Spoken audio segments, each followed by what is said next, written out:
बारिश वाला प्यार। वो दिन भी क्या दिन थे। कॉलेज के दिन होते ही खास हैं। आज अचानक रिमझिम बारिश को देख रिया को अपने कॉलेज के दिन याद आ गए। वो हिंदी ऑनर्स के साथ कॉलेज के हॉस्टल में रहकर पढ़ाई कर रही थी। 70 के दशक की बात थी।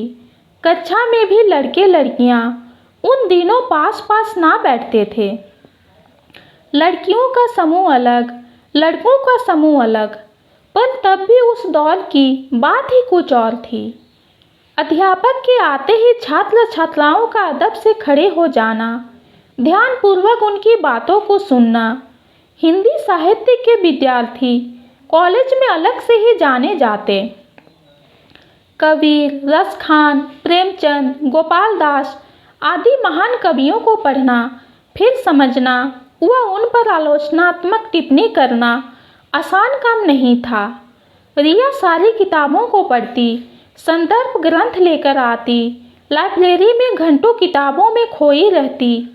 उसे कक्षा में हर प्रश्न का जवाब जो देना होता था, वहाँ लड़कों के समूह से तुषार अध्यापक के हर प्रश्नों का जवाब देने को उत्सुक रहता। रिया और तुषार में मानो अघोषित प्रतियोगिता सी चलती रहती। कभी रिया आगे तो कभी तुषार। जब प्रेम कविताएं पढ़ाई जाती तो दोनों यूं सावधान हो सुनते कि कहीं कुछ छूट ना जाए। रिया तो सपने लोक में खो जाती कि ऐसा प्रेमी मिलना कितना अद्भुत है। वहीं तुषार को लगता कि प्रेम व्रेम तो बस किताबों की बातें हैं। दोनों एक दूसरे से कितने अलग अलग थे। एक ही बात कॉमन थी कि दोनों ही पढ़ाकू थे। धीरे धीरे वो एक दूसरे की तरफ आकर्षित भी हो रहे थे, पर डरते भी थे कि सब क्या कहेंगे। एक दिन की बात है, बहुत तेज बारिश होने लगी। रिया को कुछ नोट्स बनाने थे, इसलिए लाइब्रेरी जाना था, पर बारिश में कहाँ जाती वो। कुछ सोच ही रही थी कि खिड़की से देखा तो सामने सड़क पर तुषार खड़ा दिखाई दिया। वो बारिश में पूरी तरह से भीग गया था शायद। उसके पास छाता भी नजर नहीं आ रहा था। वो पास की चाय की दुकान पर खड़ा हो गया था। पता नहीं क्या हुआ उस पल रिया को। वह खुद को रोक नहीं पा रही थी। उसे तुषार के प्रति आकर्षण तो था, पर आज वो महसूस भी कर पा रही थी तुषार के प्रति खुद के प्रेम को। उसको ठंड ना लग जाए इस चिंता से उसने अपना छाता निकाला और एक तौलिया भी साथ में लिया। वह सामने की ओर चल पड़ी। उसने तुषार के पास जाकर उसे तौलिया दे दिया। बाल पोंछने का कहकर तुषार भी हतप्रभ सा देख रहा था। जानता तो था वह कि रिया यही हॉस्टल में रहती है, पर उसने सोचा भी नहीं था कि रिया यूं आ जाएगी। दोनों एक दूसरे को ही देख रहे थे। तुषार ने तौलिए से सिर पोंछा और कहा, रिया यहाँ बैठो। चाय की दुकान पर सेट लगा था और बेंच गीला नहीं था। दोनों बैठ गए, चाय ऑर्डर की और बात करने लगे। जल्दी जल्दी दोनों चाय पीने लगे।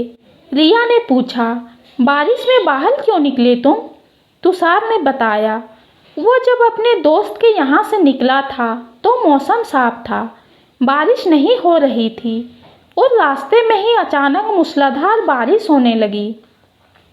रिया ने कहा, तुम्हारे कपड़े भी गीले हो गए हैं, तुम जल्दी से जाओ और पहले जाकर कपड़े बदल लो, मेरा छाता ले जाओ। रिया और तुषार के दिल शायद अब करीब आ चुके थे। ना तो रिया का मन था कि वो जाए और ना ही तुषार का, पर रिया को ही फिर कहना पड़ा तुषार को जाने के लिए। उसे तुषार का बीमार पड़ जाने का डर जो था। इस बार उसने आदेशात्मक लहजे में कहा, जाओ नहीं तो फिर बात नहीं करूँगी तुमसे। अब तुषार की बारी थी। उसने जवाब दिया, आपकी बात सर आँखों पर मोहतरमा। दोनों को ही आज प्यार का कैसा अजब एहसास हो रहा था। तुषार को अपने गीले होने से बीमारी की चिंता ही नहीं थी। रिया को तुषार के बीमार होने का डर सता रहा था। दोनों ही एक दूसरे की आंखों से ओझल नहीं होना चाहते थे, पर फिर दोनों ने एक दूसरे से विदा ले ही लिया। वो बारिश के दिन की शुरुआत और उन दोनों के प्यार का शुभारंभ। जब जब बारिश होती दोनों ही मदहोश हो जाते। क्लास में नज़रों में बातें होती, जो रह जाता प्रेम पत्र में लिखकर कहते। हिंदी के विद्यार्थी थे, दोनों ही लंबे लंबे प्रेम रस में डूबे पत्र लिखते। जब कभी जहाँ भी मिल पाते बस एक दूसरे को ही देखते रहते।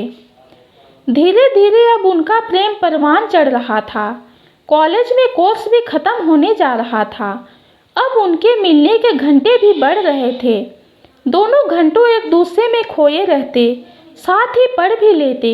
आखिरी साल का आखिरी पेपर और दोनों की मुलाकात उन दोनों के लिए ही खास थी। दोनों ने जीवन भर एक दूसरे का साथ निभाने का फैसला कर लिया था। रिया अतीत से अब वर्तमान में आ चुकी थी। तुषार को अपने जीवन साथी के रूप में पाकर वह बहुत ही खुश है। वह अपने भरे पूरे परिवार के साथ लखनऊ में रहती है, पर आज भी जब कभी बारिश आती है तो उसे अपना हॉस्टल वाला पहला इजहार याद आ जाता है।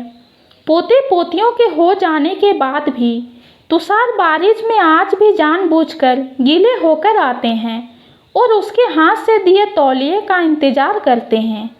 वो भी तो फटाफट अपने हाथ की बनी चाय तैयार करती है। प्यार यही तो है, एक दूसरे की देखभाल करना, एक दूसरे का ख्याल रखना, एक दूसरे का साथ देना। प्यार की संपूर्णता प्यार को निभाने में ही है। बारिश की बौछारों सा ठंडी प्यार सा पहला प्यार जो भुलाए नहीं भूलता।